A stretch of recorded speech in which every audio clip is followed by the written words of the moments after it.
Hey everyone, it's Caitlin and welcome to another video. If you can tell by this scenery, I am back in Miami from my winter break. I was staying with my parents in Maryland and now I am noticeably paler and ready to start school again, I guess. But anyways, I asked you guys a few days ago on my Instagram account if you had any questions that you'd like me to answer because I thought I would do a Q&A video. So that's what this video is going to be. I'm going to try to get through as many as I can as quickly as I can because I don't know about you guys, but I hate when question and answer videos are like 12 minutes long and they only answer like 5 questions. So yeah. Also, before I started this video, I just wanted to say a huge thank you guys because today, on the day I'm filming this, I actually hit 100,000 subscribers on YouTube, which seriously blows my mind. I am so grateful and thank you all for giving me this opportunity to share myself and my recipes, etc. with you guys. It seriously does mean the world to me and I am super excited to share future videos and other projects that I have with you guys as well. Alright, question time. I have them all typed up in a document here on my computer, so yeah, let's go. First question is nice cream or oatmeal? Oatmeal. Best oil-free salad dressings? So for me, when I'm in a bind, my go-to is actually mixing hummus and apple cider vinegar, but I am actually working on a secret project right now that will feature several oil-free salad dressings, so stay tuned for that. What are your favorite recipes to use turmeric in? For me, I mostly put it in my oatmeal just because I eat oatmeal every morning and it's just an easy way to get it in my diet. But I also like making rice with it, and turmeric is a common spice in curry powder. So I'm going to say oatmeal, rice, and curry. You're a big foodie. Are there any types of foods you dislike or are picky about? And honestly guys, I am really not a picky person. Even as a kid, I was never very picky, so I had to think about this one for a few minutes. But there is one food that I don't like that I think a lot of people actually like, and it's goji berries. I have tried so hard to like goji berries, and I honestly just think they taste like vomit. They look so pretty on top of smoothie bowls, and I have a granola with them in it, but I literally pick the goji berries out of it because what? I just can't chew them and swallow them. Let me know if anyone else feels the same way. What is your ultimate day of eating if money didn't matter? So I actually prefer to still cook for myself versus going out to eat most of the time. So for breakfast, I probably have a giant bowl of oatmeal with some cashew yogurt and a bunch of expensive tropical fruit on top, and I probably cook for myself for lunch too. I'm thinking either some sort of toast platter or a giant epic pizza topped with tons of vegetables. And then for dinner I would go to Farm Spirit. It's this restaurant in Portland. I actually have a video about it on my channel, but it's I think a 9-course meal, and it changes, the menu changes every single day, and they only use produce within a 100-mile radius of Portland, and honestly it was the best meal of my life. And it's a vegan restaurant, but yeah, I would totally go back there for dinner. My friend Amanda from Apples and Amandas here on YouTube asked me how I got into yoga, and I want to make a video more about my yoga journey, even though I already do have one. But the first time I ever did yoga was actually with my best friend in high school. She was a dancer, and we did one of Ali Kamenova's videos here on YouTube, and I'm pretty sure I thought it was okay, but I didn't really love it. So a lot has definitely changed since then. Someone else asked, I want to get into yoga but am a total beginner. Do you recommend taking yoga classes, or do you think I can learn yoga from YouTube videos without doing something wrong? And I think this highly depends on the person. If you're aware of your body and you can have good proprioceptive skills and you can tell if you're doing something the same as someone on YouTube, I think it's totally possible to just start out doing a home practice. I mean, that's what I started out with. But from experience, I think some people are just completely unaware of what they're doing with their bodies, and that's totally okay. We all have different strengths, but I would say for those people, maybe you should go to an actual studio first just to get a good foundation, but you can totally still do YouTube videos. Another helpful tip I would have is to practice in front of a mirror so you can actually see how your body is aligning and you don't have to just feel it. Somebody else asked me what are my favorite yoga poses.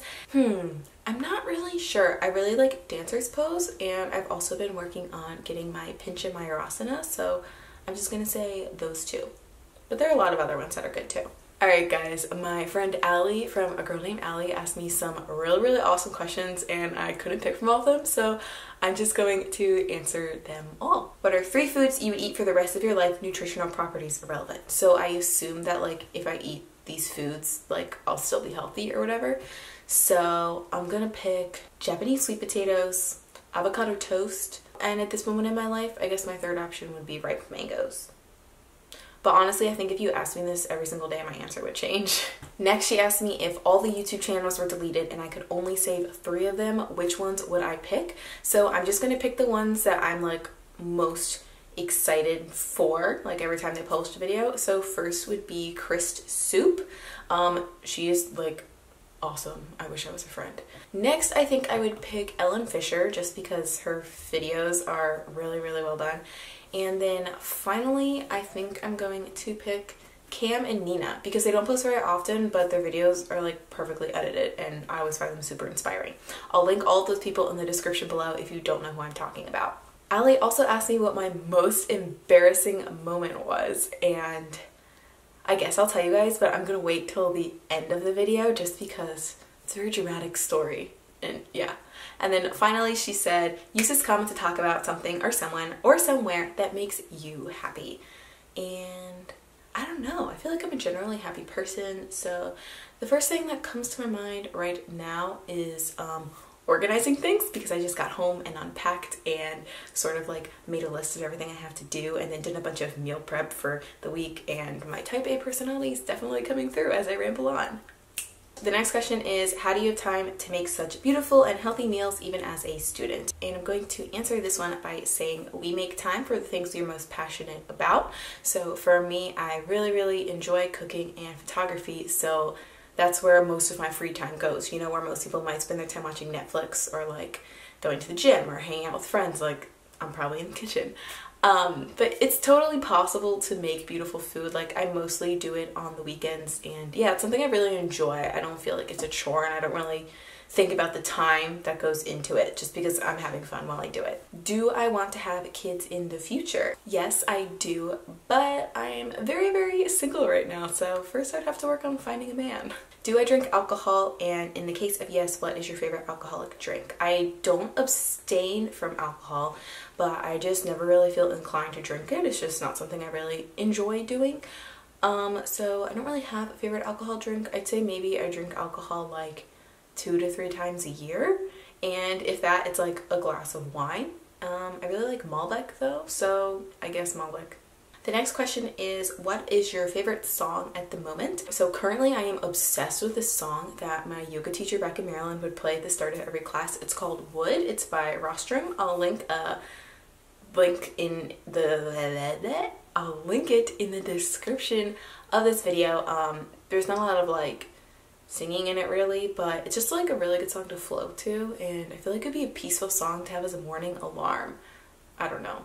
The next question is, what book am I currently reading and what are some good book recommendations? So currently I am reading The Life-Changing Magic of Tidying Up. It was a Christmas present. I'm really excited to read it completely and like implement it in my life. It's basically a book about like organizing your things and sort of minimizing your possessions and only owning the things that are really important to you.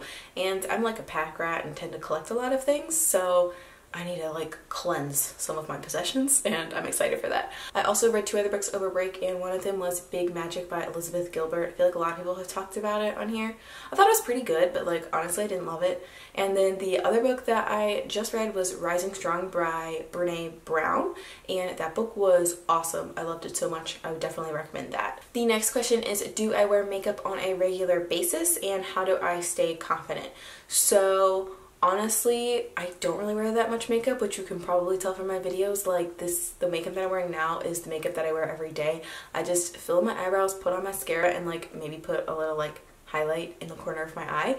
But ironically, I used to wear a lot of makeup like back in late high school and the first like 2 years of college or so. I feel like I felt a lot more insecure, and I remember at one point telling myself like I would never leave my house without wearing a full face of makeup. And I guess I just sort of like let go and I don't know, like realized that it wasn't really worth my time in the morning to do my makeup, and I've just slowly worn less and less, and I feel like the less makeup I've worn, the more confident in myself and my own natural beauty I feel. Yeah. But I'm totally not hating on people who do wear makeup. Like, I respect all the beauty gurus out there. I can never do that. It's just something that I personally do.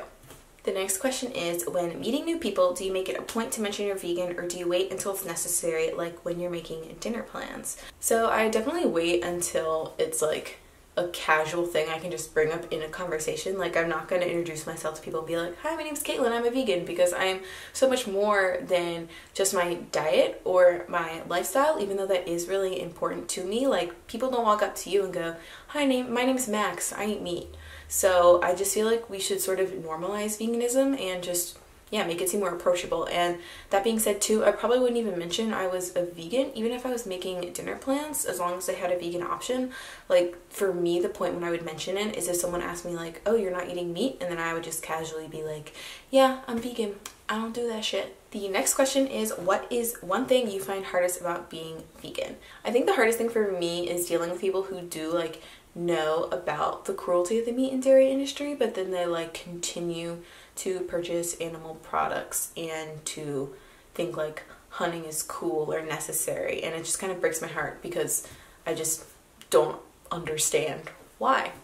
But I still love them as humans, and everyone is on their own journey, right? And then finally, someone says, I want to create more friendships with other vegans. I was wondering how you got to form such huge, strong bonds with other vegan Instagrammers. I'd love to meet some in person, including you. I would love to meet you too. And honestly, like, I'd love to meet every single one of you guys. I wish we all lived close enough. My memory card just filled up. Hooray. So my advice for that would just be to, you know, comment on other people's posts and make friends that way. That's what I did, and I just met some really awesome people through there. And then when I happened to like go or travel to a specific place, I would try to meet up with them. And yeah, that's honestly how I've made all of my Instagram friends. So just be friendly, you know, put yourself out there. If you see someone who lives in the same area as you, you should definitely message them and see if they can hang out. And yeah, just like making regular friends, except using the internet. Alright, that is all the questions that I'm going to answer in this video. I have done a few other Q&As, so I will link them in the description of this video in case I didn't answer your question. I probably already answered it. And yeah, so I guess I will end this video with my most embarrassing moment. Thank you, Allie.